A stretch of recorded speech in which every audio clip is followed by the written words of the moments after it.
Hey guys, so today I'm going to be doing chapter 3 of All the Light That We Cannot See. I hope you enjoy. 2 days after fleeing Paris, Marie-Laure and her father enter the town of Everrox. Restaurants are either boarded up or thronged. Two women in evening gowns hunch hip to hip on the cathedral steps.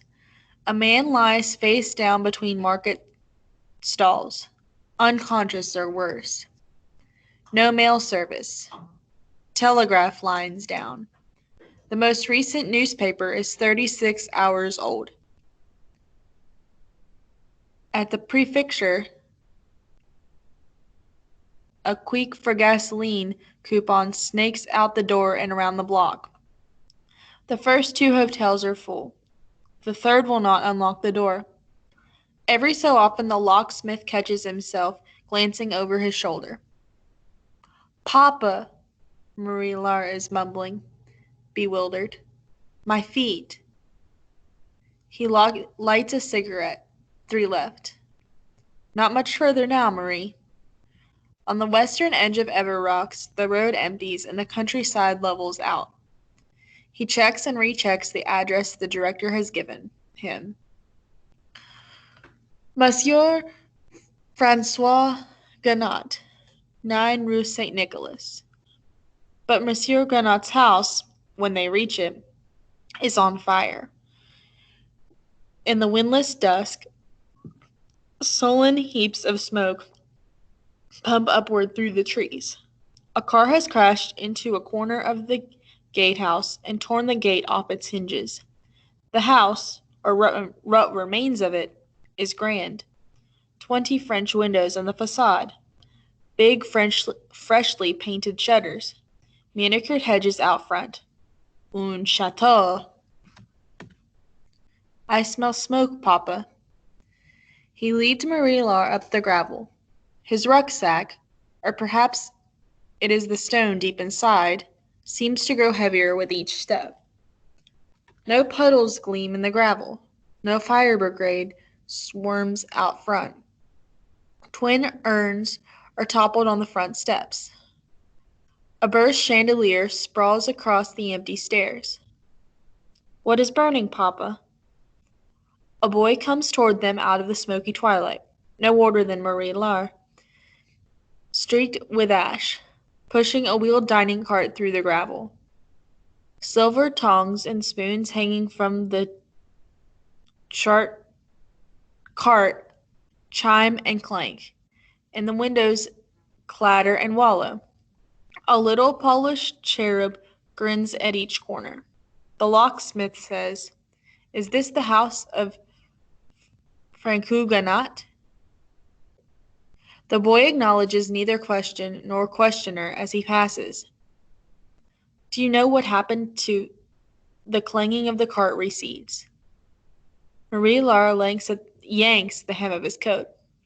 Papa, please. In her coat against the black trees, her face looks paler and more frightened than he has ever seen it. Has he ever asked so much of her? A house has burned, Marie. People are stealing things. What house? The house we have come so far to reach. Over her head, he can see the smoldering remains of door frames glow and fade with the passage of the breeze. A hole in the roof frames the darkening sky. 2 more boys emerge from the soot carrying a portrait in a gilded frame, twice as tall as they are, the visage of some long-dead great-grandfather glowing at the night. The locksmith holds up his palms to delay them. Was it airplanes? One says, "There's plenty more inside." The canvas of the painting ripples. Do you know the whereabouts of Monsieur Ganot? The other says, "Ran off yesterday, with the rest. London." Don't tell him anything, says the first. The boys jog down the driveway with their prize and are swallowed by the gloom. London? Whispers Marie-Laure. The friend of the director is in London? Sheets of blackened paper scuttle past their feet. Shadows whisper in the trees. A ruptured melon lolls in the drive like an amputated head. The locksmith is seeing too much. All day, mile after mile, he let himself imagine they would be greeted with food. Little potatoes with hot cores into which he and Marie Laure would plunge forkfuls into butter. Shallots and mushrooms and hard-boiled eggs and bechamel, coffee and cigarettes. He would hand Monsieur Ganot the stone, and Ganot would pull brass lorgnettes out of his breast pocket and fit their lenses over his calm eyes and tell him, real or fake. Then Ganot would bury it in the garden or conceal it behind a hidden panel somewhere in his walls. And that would be that. Duty fulfilled. Gemini Occupy Plus. They would be given a private room, take baths. Maybe someone would wash their clothes. Maybe Monsieur Ganot would tell humorous stories about his friend the director, and in the morning the birds would sing, and a fresh newspaper would announce the end of the invasion. Reasonable concessions. He would go back to the key pound, spend his evening installing little sash windows in little wooden houses. Bonjour, bonjour. Everything as before. But nothing is as before. The trees seethe, and the house smolders, and standing in the gravel of the driveway, the daylight nearly finished, the locksmith has an unsettling thought. Someone might be coming for us. Someone might know what I carry. He leads Marie Laure back to the road at a trot. Papa, my feet. He swings the rucksack around his front and wraps her arms around his neck and carries her on his back. They pass the smashed gatehouse and the crashed car and turn not east toward the center of Everrocks, but west. Figures bicycle past. Pinched faces, streaked with suspicion or fear, or both. Perhaps it is the locksmith's own eyes that have been streaked. Not so quickly, begs Marie Laure. They rest in weeds 20 paces off the road. There is only plunging light and owls calling from the trees, and bats straining insects above a roadside ditch. A diamond, the locksmith reminds himself, is only a piece of carbon compressed in the bowels of the earth for eons and driven to the surface in a volcanic pipe. Someone faucets it, someone polishes it. It can harbor a curse no more than a leaf can, or a mirror, or a life. There is only chance in this world. Chance and physics. Anyway, what he carries is nothing more than a piece of glass. A diversion. Behind him, over Everrocks, a wall of clouds ignites once, twice. Lightning? On the road ahead, he can make out several acres of uncut hay and the gentle profiles of unlit farm buildings. A house and a barn. No movement. Marie, I see a hotel. You said the hotels were full. This one looks friendly. Come, it's not far. Again he carries his daughter. One more half-mile. The windows of the house stay unlit as they approach. Its barn sits 100 yards beyond. He tries to listen above the rush of blood in his ears. No dogs, no torches. Probably the farmers too have fled. He sets Marie Laure in front of the barn doors and knocks softly, and waits and knocks again. The paddock is a brand new single-latch barquet. With his tools he picks it easily. Inside are oats and water buckets and horseflies flying sleepy loops, but no horses. He opens a stall and helps Marie Laure into the corner and pulls off her shoes. Voila, he says. One of the guests has just brought his horses into the lobby, so it may smell for a moment. But now the porters are hurrying him out. See, there he goes. Goodbye, horse. Go sleep in the stables, please. Her expression is far away. Lost. A vegetable garden waits behind the house. In the dimness, he can make out roses, leeks, lettuces. Strawberries, most still green. Tender white carrots with black earth clotted in their fibers. Nothing stirs. No farmer materializes in a window with a rifle. The locksmith brings back a shirtful of vegetables and fills a tin bucket at the spigot and eases shut the barn door and feeds his daughter in the dark. When he folds his coat, lies her head on it, and wipes her face with his shirt. 2 cigarettes left. Inhale, exhale. Walk the paths of logic. Every outcome has its cause, and every predicament has its solution. Every lock its key. You can go back to Paris, or you can stay here, or you can move on. From outside comes the soft hooting of owls.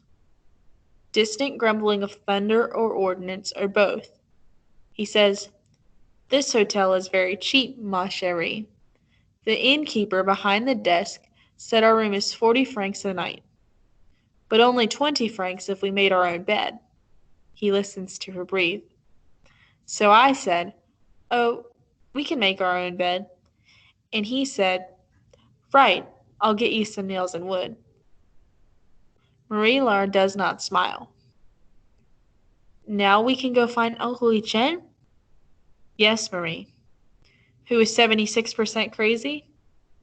"He was with your grandfather, his brother, when he died, in the war. Got a bit of gas in the head is how they used to say it. Afterward, he saw things." "What kind of things?" Creaking rumble of thunder closer now. The barn quakes slightly. Things that were not there. Spiders draw their webs between rafters. Moths flap against the windows. It starts to rain. Entrance exams for the National Political Institutes of Education are held in Essen, 18 miles south of Zollern, inside a small, sweltering dance hall where a trio of truck-sized radiators is plugged into the back wall. One of the radiators cleans and steams all day despite various attempts to shut it down. War ministry flags as big as tanks hang from the rafters. There are 100 recruits, all boys. A school representative in a black uniform arranges them in ranks 4 deep. Medals chime on his chest as he paces. "You are," he declares, "attempting to enter one of the most elite schools in the world. The exams will last 8 days. We will only take the purest, only the strongest." A second representative distributes uniforms. White shirts, white shorts, white socks. The boys shuck their clothes where they stand.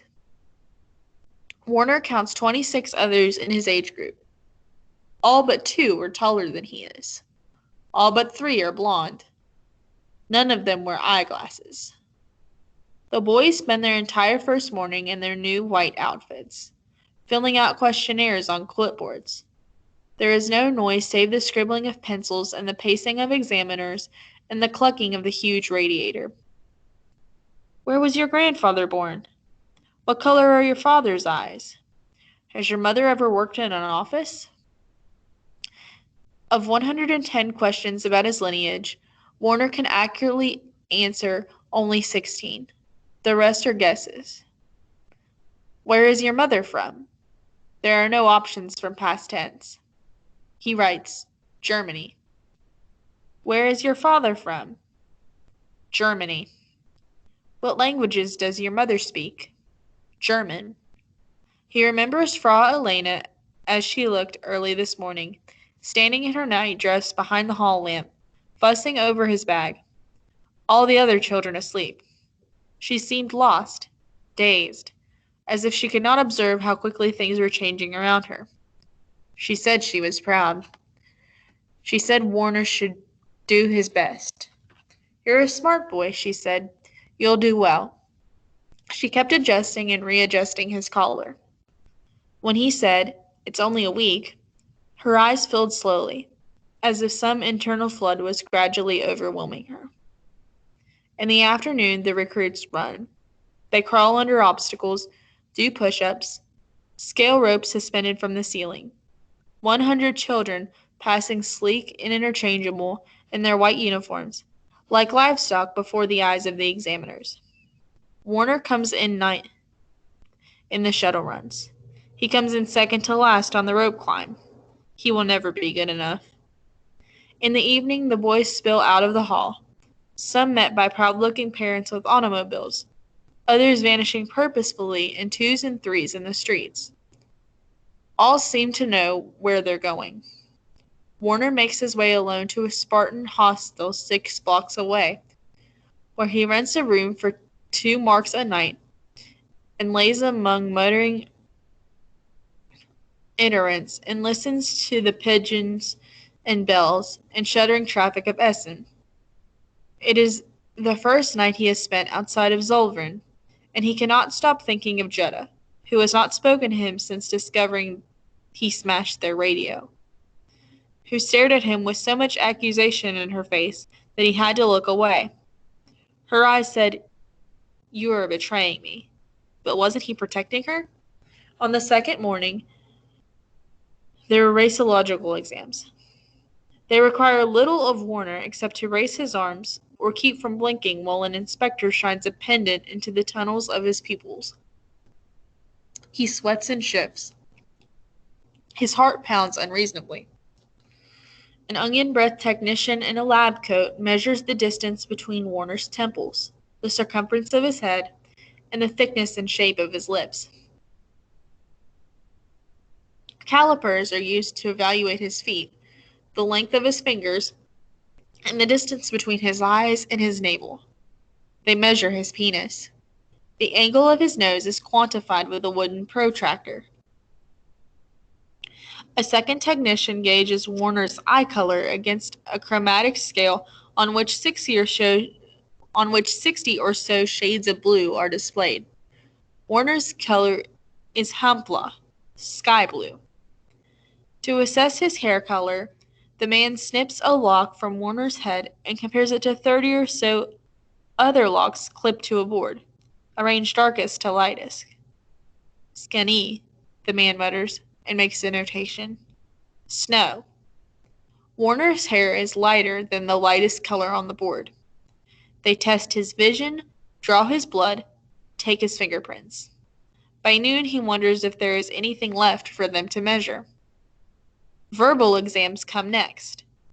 How many National Passat Enzihungenschatten are there? 20. Who are our greatest Olympians? He does not know. What is the birthday of the Führer? April 20th. Who is our greatest writer? What is the Treaty of Versailles? Which is the nation's fastest airplane? Day 3 involves more running, more climbing, more jumping. Everything is timed. The technicians, school representatives, and examiners, each wearing uniforms in subtly different shades, scribble on pads of graph paper with a very narrow gauge. And sheet after sheet of this paper gets closed into leather binders with a gold lightning bolt stamped on the front. The recruits speculate in eager whispers. I hear the schools have sailboats, falconries, rifle ranges. I hear they only take 7 from each aid group. I hear it's only 4. They speak of the schools with yearning and bravado. They want desperately to be selected. Warner tells himself, so do I, so do I. And yet other times, despite his ambitions, he is visited by instants of vertigo. He sees Jutta holding the small smashed pieces of the radio and feels certainty steal into his gut. The recruits scale walls. They run wind sprint after wind sprint. On the 5th day, 3 quit. On the 6th, 4 more give up. Each hour, the dance hall seems to grow progressively warmer. So by the 8th day, the air, walls, and floor are saturated with the hot, teeming odor of boys. For their final test, each of the 14-year-olds is forced to climb a ladder haphazardly nailed to a wall. Once at the top, 25 feet above the floor, their heads in the rafters, they are supposed to step into a tiny platform, close their eyes, and leap off, to be caught by a flag held by a dozen of the other recruits. First to go is a stout farm kid from Hearne. He scales the ladder quickly enough, but as soon as he's on the platform right above everyone else, his face goes white. His knees wobble dangerously. Someone mutters, "Pussy." The boy beside Warner whispers, "Afraid of heights." An examiner watches dispassionately. The boy on the platform peeks over the edge as if into a swirling abyss and shuts his eyes. He sways back and forth.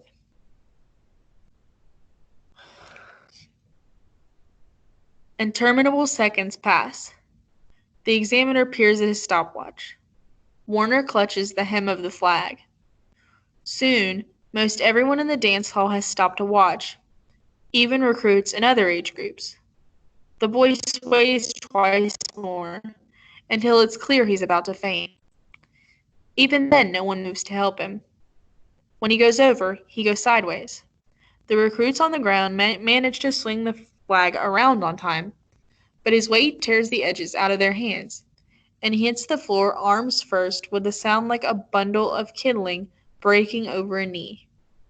The boy sits up. Both of his forearms are bent at nauseating angles. He blinks at them curiously for a moment, as if scanning his memory for a clue that might explain how he got there. Then he starts to scream. Warner looks away. 4 boys are ordered to carry the injured one out. One by one, the remaining 14-year-olds climb the ladder and tremble and leap. One sobs the whole way. Another sprains an ankle when he hits. The next waits at least 2 full minutes before jumping. The 15th boy looks out across the dance hall as if staring into a bleak, cold sea, then climbs back down. Warner watches from his place on the flag. When his turn comes, he tells himself he must not waver. On the other sides of his eyelids, he sees the interlaced ironwork of Zollern, the fire-breathing mills, men teeming out of elevator shafts like ants, the mouth of Pit 9, where his father was lost. Jutta in the parlor window, sealed behind the rain, watching him follow the corporal to Herr Ziegler's house. The taste of whipped cream and powdered sugar with the smooth calves of Herr Siedler's wife. Exceptional. Unexpected. We will take only the purest, only the strongest. The only place your brother is going, little girl, is into the mines.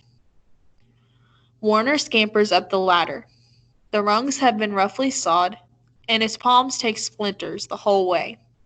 From the top, the chrism flag with its white circle and black cross looks unexpectedly small. A pale ring of faces stares up.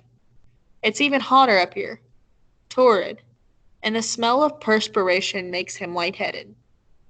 Without hesitating, Warner steps to the edge of the platform and shuts his eyes and jumps.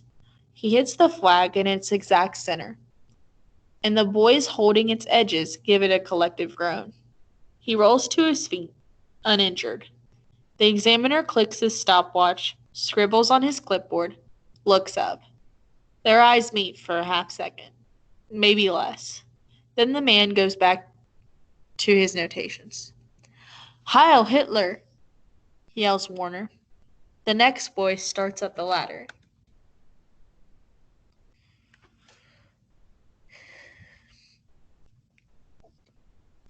In the morning, an ancient furniture lorry stops for them. Her father lifts her into its bed, where a dozen people nestle beneath a wax canvas tarp. The engine roars and pops. The truck rarely accelerates past walking speed. A woman prays in a Norman accent. Someone shares pate. Everything smells of rain. No stakas swoop over them, machine guns blazing.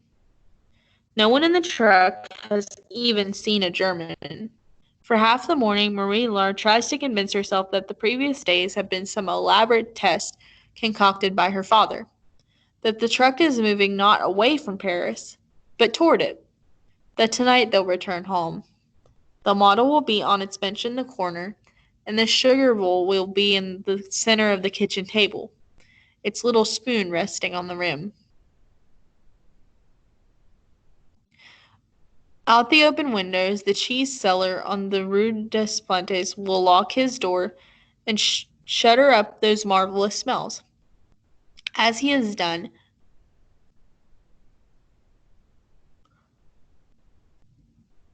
every evening that she can remember. And the leaves of the chestnut tree will clatter and murmur, and her father will boil coffee and draw her hot bath and say, "You did well, Marie Laure. I'm proud." The truck bounces from highway to country road to dirt lane. Weeds brush its flanks. Well after midnight, west of Cancale, they ran out of fuel. "Not much further," her father whispers. Marie Laure shuffles along half asleep. The road seems hardly wider than a path. The air smells of wet grain and hedge trimmings. In the lulls between their footfalls, she can hear a deep, nearly subsonic roar. She tugs her father to a stop. Armies. The ocean. She cocks her head. "It's the ocean, Marie. I promise." He carries her on his back.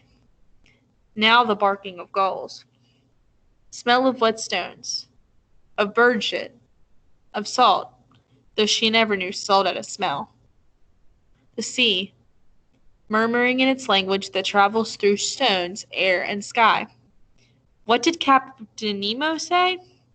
The sea does not belong to tyrants. "We're crossing into St. Milo now," says her father, "the part they call the city within the walls." He narrates what he sees. A porticus, defensive walls called ramparts, granite mansions, a steeple above rooftops. The echoes of his footfalls ricochet off tall houses and rain down onto them, and he labors beneath her weight, and she is old enough to suspect that when he presents a quaint and welcoming might, in truth, be harrowing and strange. Birds make strangled cries overhead. Her father turns left, right. It feels to Marie Laure as if they have wound these past few days toward the center of a bewildering, maze. And now they are tiptoeing past the pickets of some final interior cell, inside which a terrible beast might slumber. "Rue Vabreuil," her father says between pants. "Here it must be. Or here?" He pivots, retraces their steps, climbs an alley, then turns around. Is there no one to ask? There's not a single light, Marie. Everyone is asleep or pretending to be. Finally, they reach a gate, and he sets her down on a curbstone and pushes an electric buzzer, and she can hear a ring deep within a house. Nothing. He presses again. Nothing. He presses a third time. "This is the house of your uncle?" "It is." "He doesn't know us," she says. "He's sleeping, as we should be." They sit with their backs to the gate. Wrought iron and cool. A heavy wooden door just behind it. She leans her head on his shoulder. He pulls off her shoes. The world seems to sway gently back and forth, as though the town is drifting lightly away. As though back offshore, all of France is left to bite its fingernails and flee and stumble and weep and wake to a numb, gray dawn, unable to believe what is happening. Who do the roads belong to now? And the fields, the trees?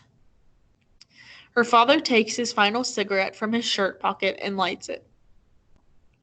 From deep inside the house behind them come footfalls.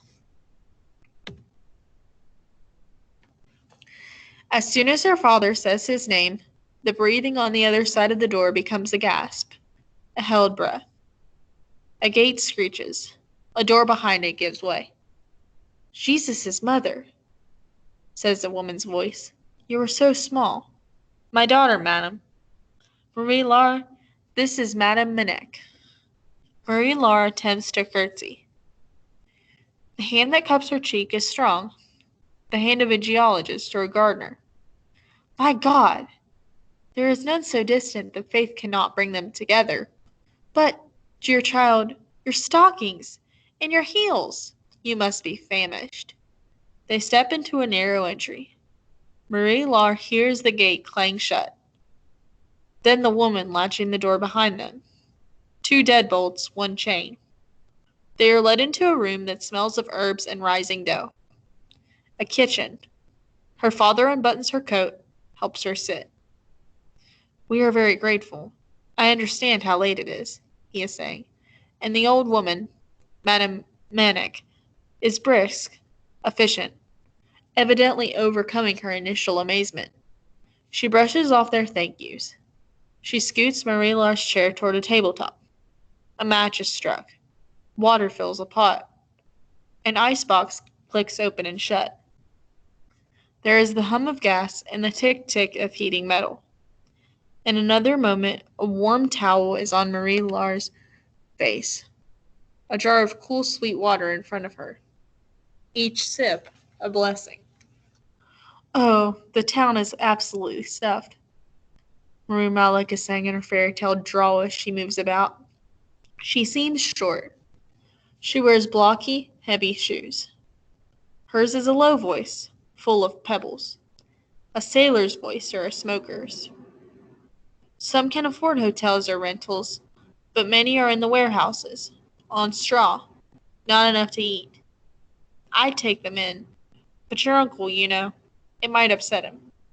There's no diesel, no kerosene, British ships long gone.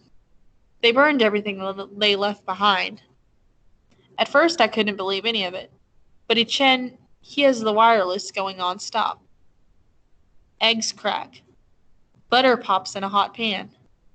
Her father is telling an abridged story of their flight, train stations, fearful crowds, omitting the stop in Evernox. But soon all of Marie-Laure's attention is absorbed by the smells blooming around her. Egg, spinach, melting cheese. An omelet arrives. She positions her face over its steam. "May I please have a fork?" The woman laughs. A laugh Marie-Laure warms to immediately. In an instant, a fork is fitted into her hand. The eggs taste like clouds, like spun gold.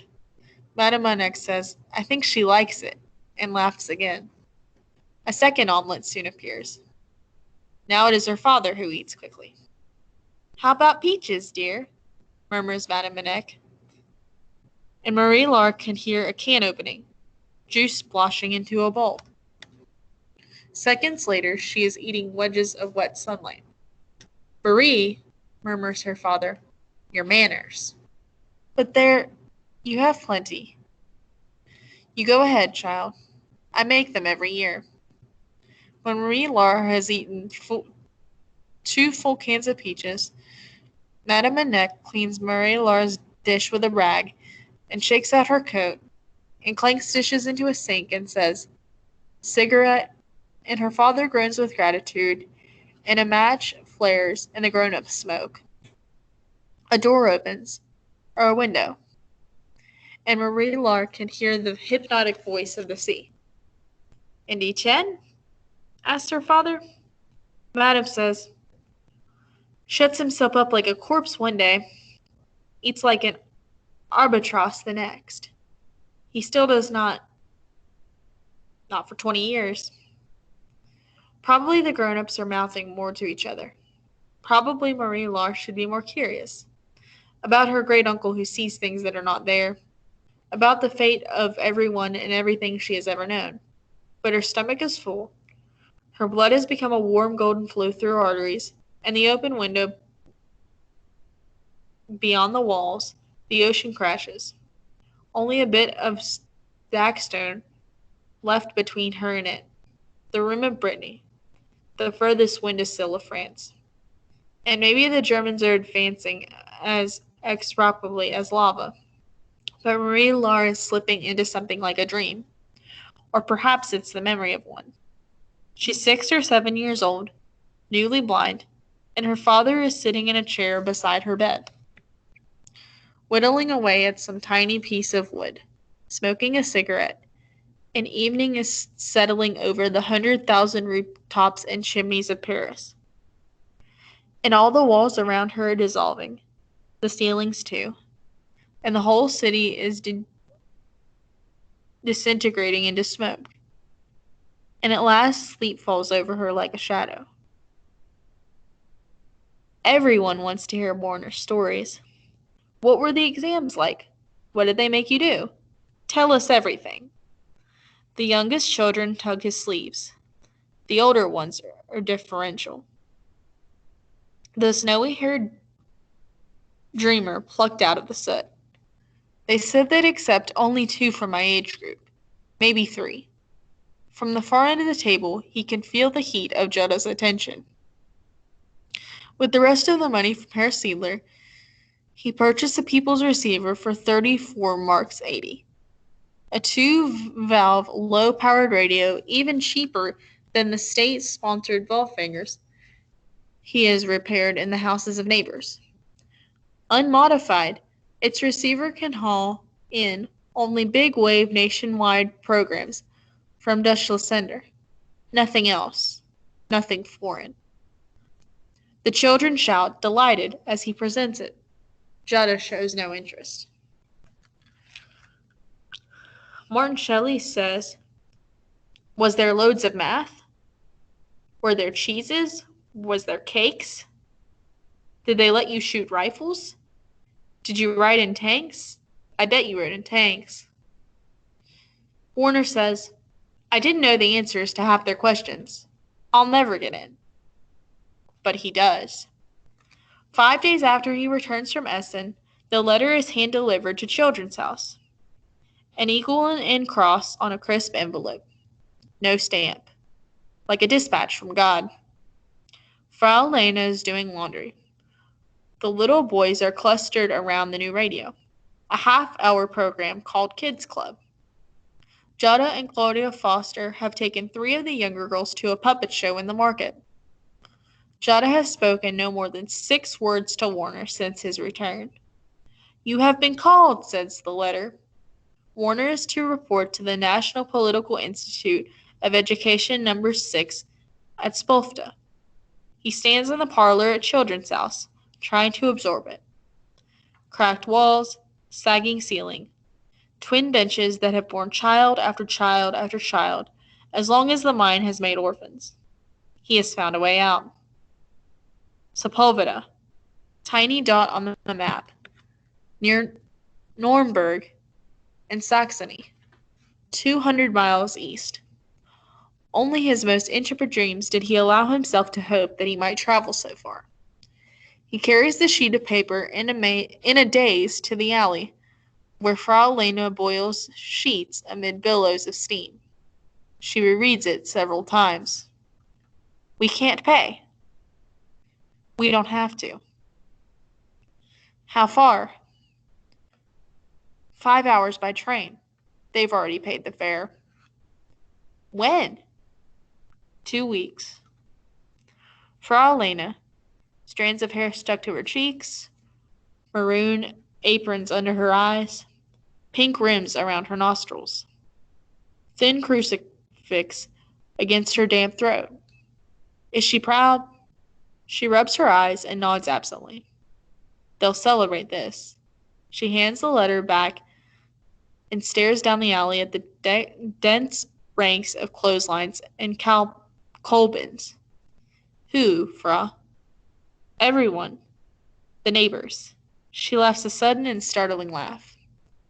People like that vice minister, the man who took your book. Not Jutta. No, not Jutta. He rehearses in his head the argument he will present to his sister. Pflicht. It means duty. Obligation. Every German fulfilling his function. Put on your boots and go to work. Invoke and write in Führer. We all have parts to play, little sister. But before the girls arrive, news of his acceptance has reverberated through the block. Neighbors have come over one after another and explain and wag their chins. Coal wives bring pig knuckles and cheese. They pass around Warner's acceptance letter. The ones who can read it aloud to the ones who cannot. And Jada comes home to a crowded, exhilarated room. The twins, Hannah and Suzanne Gullerins, sprint laps around the sofa, looped up in the excitement. And 6-year-old Rolf Mamers sing, "Rise, rise, all glory to the fatherland." And several other children join in. And Warner doesn't see Frau Elena speak to Jutta in the corner of the parlor. Doesn't see Jutta run upstairs. At the dinner bell, she does not come down. Frau Elena asks Hannah Glorwitz to lead the prayer, and tells Warner she'll talk to Jutta, that he ought to stay downstairs. All these people are here for him. Every few breaths, the words flare in his mind like sparks. You have been called. Every minute that passes is one fewer in his house, in this life. After the meal, little Sigrid Fisher, no older than 5, walks around the table and tugs Warner's sleeve and hands him a photograph he has torn from a newspaper. In the picture, 6 fighter bombers float around a mountain range of clouds. Strangles of sun are frozen mid-glide across the airplane's fuselage. The scarves of the pilots stretch forward. Sigrid Fisher says, "You'll show them, won't you?" His face is fierce with belief. It seems to draw a circle around all the hours Warner has spent at Children's House, hoping for something more. "I will," Warner says. The eyes of all the children are on him. "Absolutely, I will." Marie-Laure wakes to church bells. 2, 3, 4, 5. Faint smell of mildew. Ancient down pillows with all the loft worn out. Sorry, guys. Silk wallpaper behind the lumpy bed where she sits. When she stretches out both arms, she can almost touch walls on either side. The reverberations of the bells cease. She has slept most of the day. What is the muffled roar she hears? Crowds? Or is it still the sea? She sets her feet on the floor. The wounds on the backs of her heels pulse. Where is her cane? She shuffles, so she does not bash her shins on something.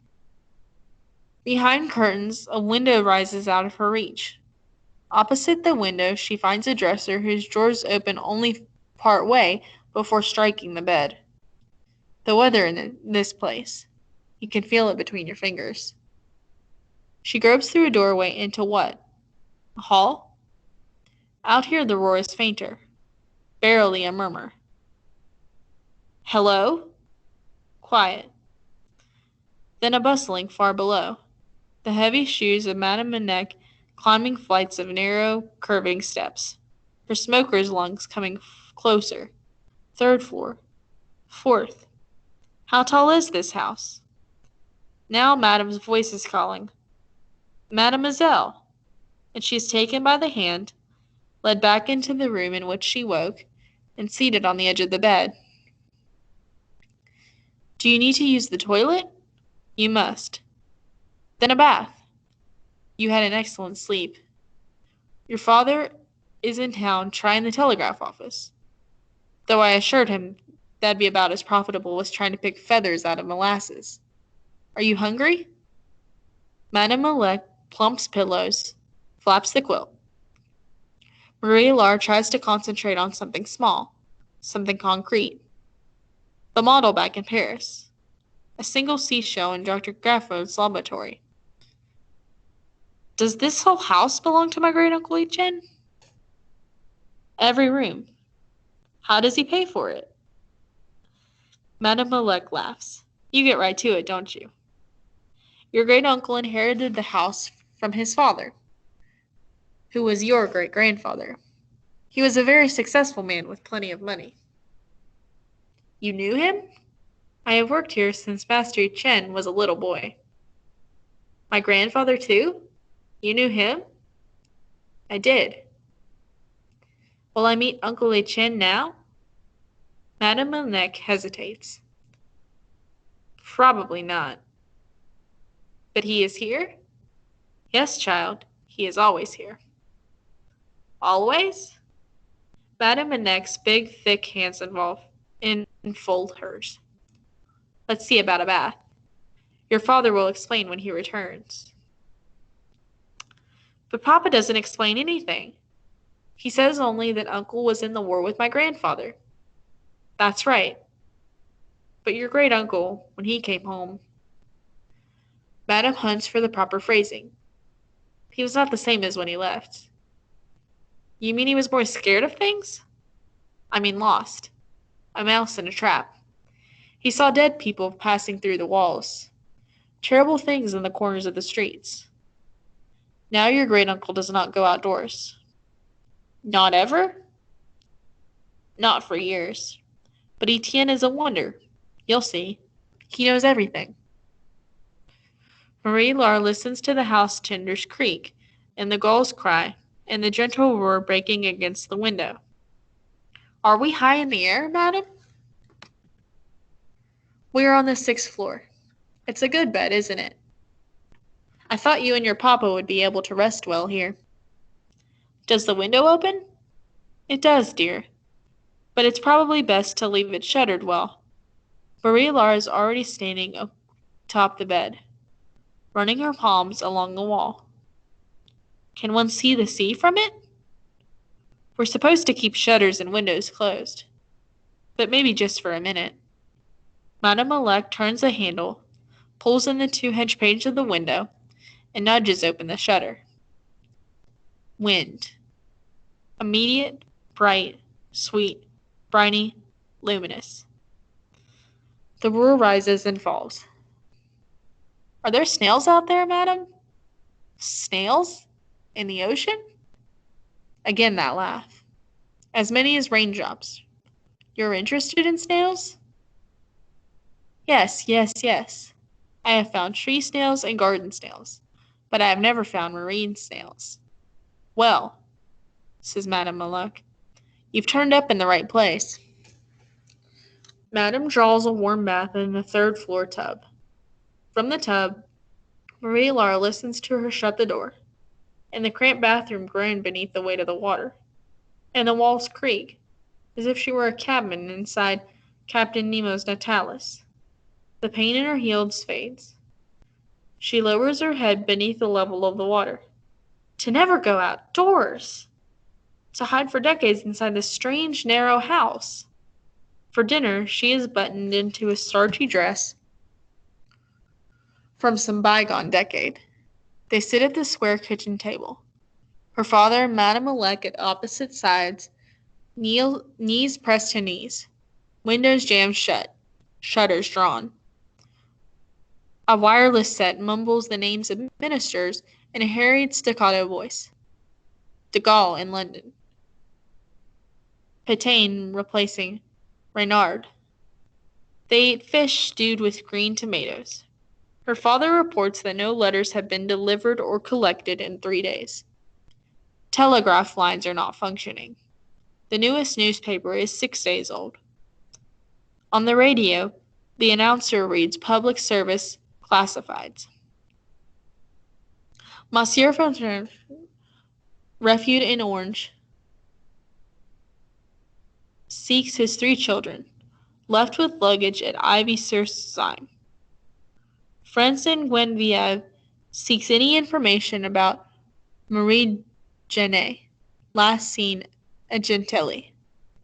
Mother sends prayers to Luc and Albert, wherever they are. Lebrun seeks news of his wife, last seen at Gare d'Orsay. A quartet wants his mother to know he is safe in Laval. Madame Mazieu seeks whereabouts of 6 daughters, sent by train to Redon. Everybody has misplaced someone, murmurs Madame Leblanc. And Marie Lar's father switches off the wireless, and the tubes click as they cool. Upstairs, faintly, the same voice keeps reading names. Or is it her imagination? She hears Madame Elect stand and collect the bowls, and her father exhales cigarette smoke, as though it is very heavy in his lungs, and he is glad to get rid of it. That night, she and her father wind up the twisting staircase and go to bed side by side in the same lovely bed and the same 6th-floor bedroom with the fraying silk wallpaper. Her father fusses with his rucksack, with the door latch, with his matches. Soon enough, there is the familiar smell of his cigarette.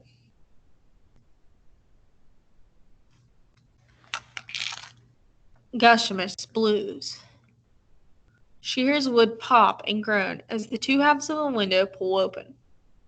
The welcome hiss of wind washes in. Or maybe it's sea and the wind. Her ear is unable to unbraid the 2. With it come the sense of salt and hay and fish markets and distant marshes, and absolutely nothing that smells to her of war.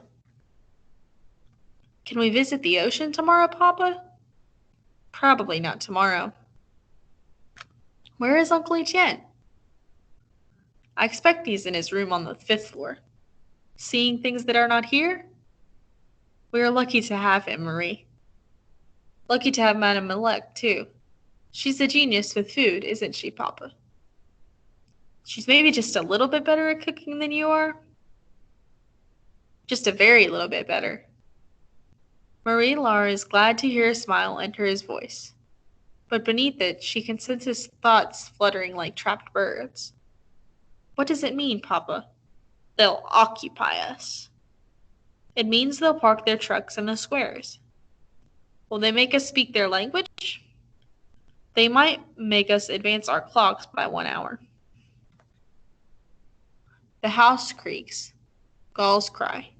He lights another cigarette. Is it like occupation, Papa? Like the sort of job a person does? It's like military control, Marie. That's enough questions for now. Quiet. 20 heartbeats. 30. How can one country make another change its clocks? What if everyone refuses? Then a lot of people will be early or late. Remember our apartment, Papa? With my books and our model and all those pine cones on the windowsill? Of course.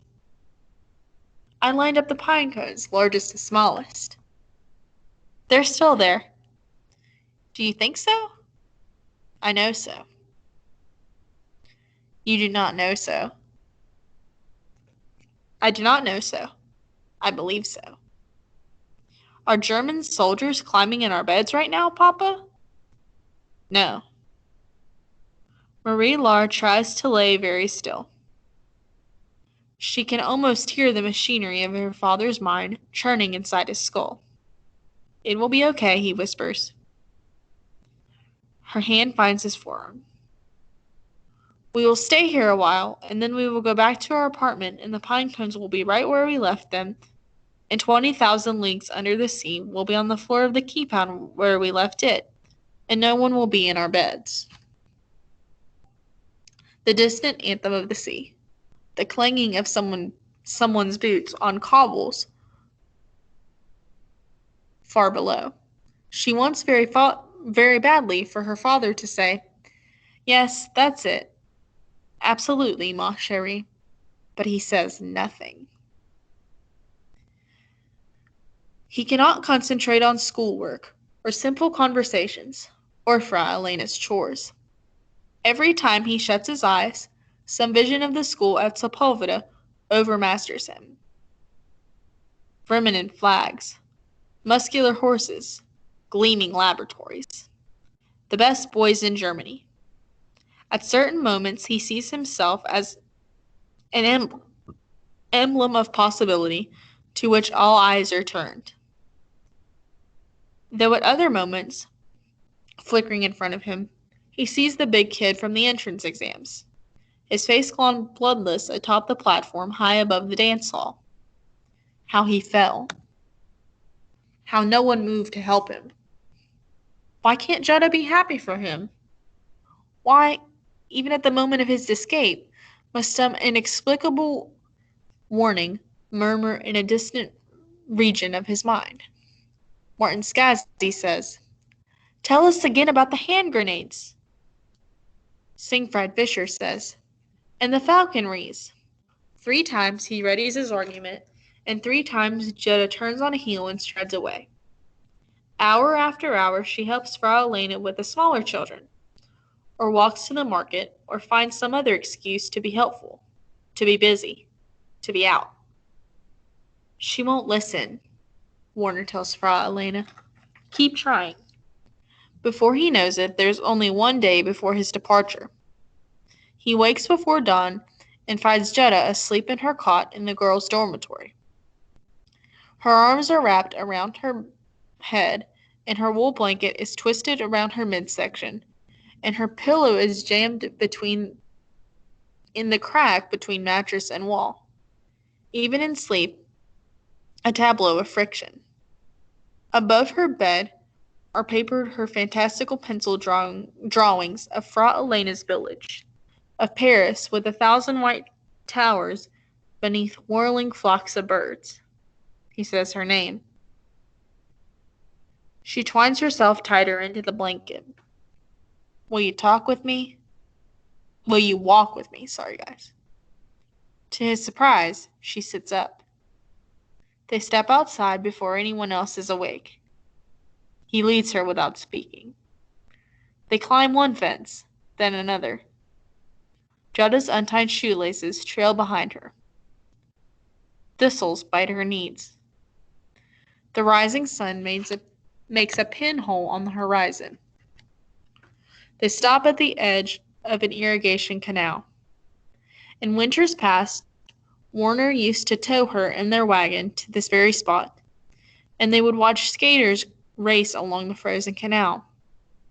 Farmers with blades fixed to their feet and frost-caked in their beards. 5 or 6 rushing by all at once, tightly packed, in the midst of an 8 or 9-mile race between towns. The look in the skaters' eyes was of horses who had run a long way, and it was always exciting for Warner to see them, to feel the air disturbed by their speed, to hear their skates clapping along, then fading. A sensation as if his soul might tear free of his body and go sparking off with them. But as soon as they continued around the bend and left behind only white etchings of their skates on the ice, the thrill would fade, and he would tow Jetta back to Children's House, feeling lonely and forsaken and more trapped in his life than before.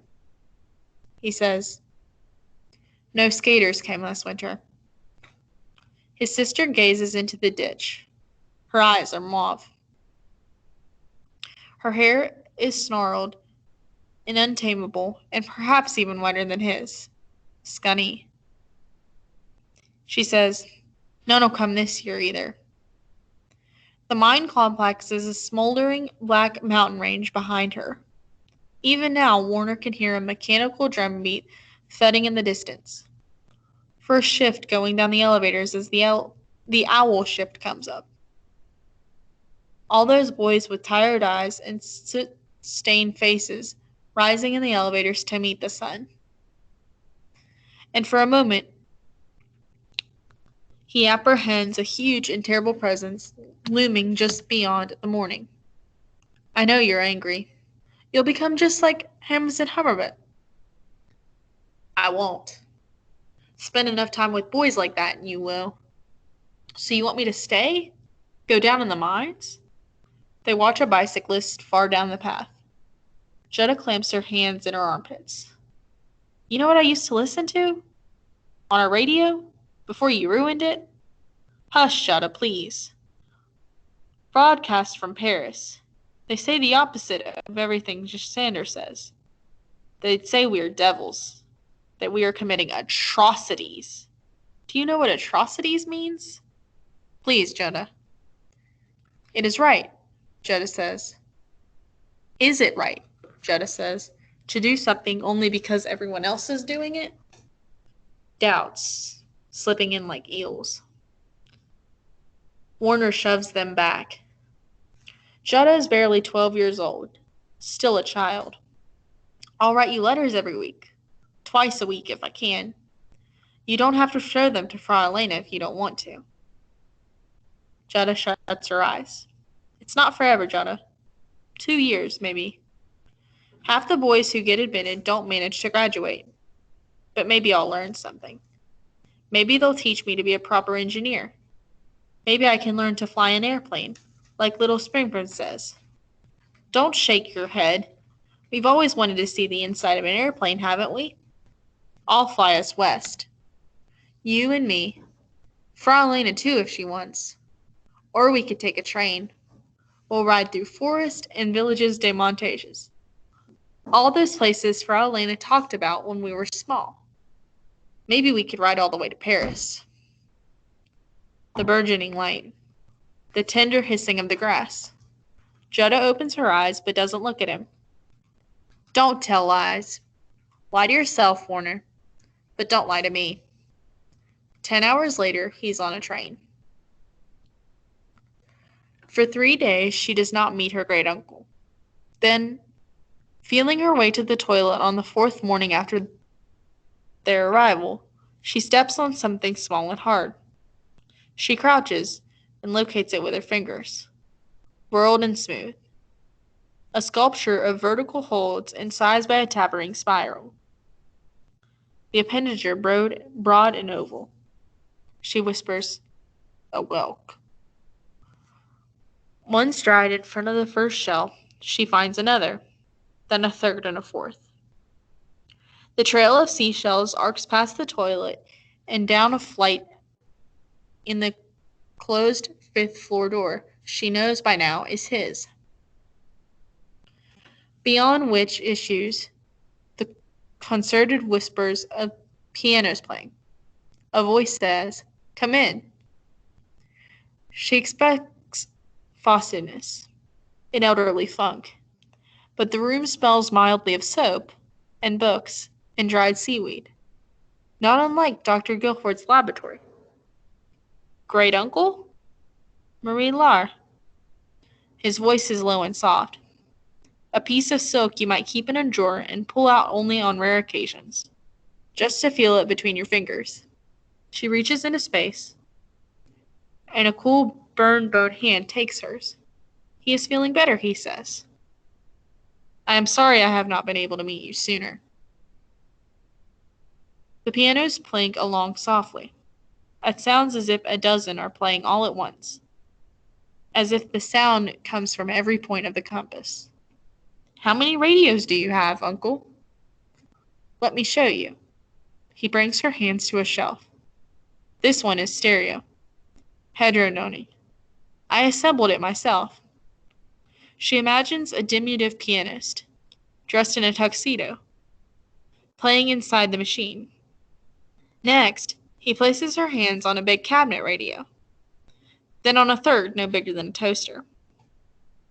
11 sets in all, he says, boyish pride slipping into his voice. I can hear ships at sea. Madrid, Brazil, London. I heard India once. Here at the edge of the city, so high in the house, we get superb reception. He lets her jig through a box of fuses, another of switches.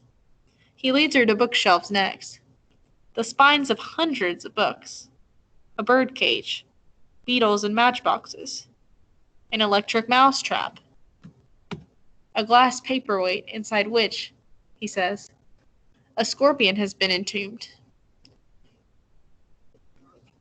jars of miscellaneous connectors, 100 more things she cannot identify. He has the entire 5th floor, one big room except for the landing, to himself. 3 windows open into the row of row in the front, 3 more onto the alley in the back. There is a small and ancient bed, his coverlet smooth and tight. A tidy desk, a Devonport. That's the tour, he says, almost whispering. Her great-uncle seems kind, curious, and entirely sane. Stillness. This is what he radiates more than anything else. The stillness of a tree, of a mouse blinking in the dark. Sorry, guys. Madame Malek brings sandwiches. Etienne doesn't have any Jules Verne, but he does have Darwin, he says, and reads to her from the Voyage of the Beagle, translating English to French as he goes. The variety of species among the jumping spiders appears almost infinite. Music spirals out of the radios, and it is splendid to douse on the Devonport, to be warm and fed, to feel the sentences hoist her up and carry her somewhere else. 6 blocks away, at the telegraph office, Marie Laur's father presses his face to the window to watch 2 German motorcycles with sidebars roll through the Port St. Vincent. The shutters of the town are drawn, but between slats, over sills, 1,000 eyes peer out. Behind the motorcycles roll 2 trucks. In the rear glides a single black Mercedes.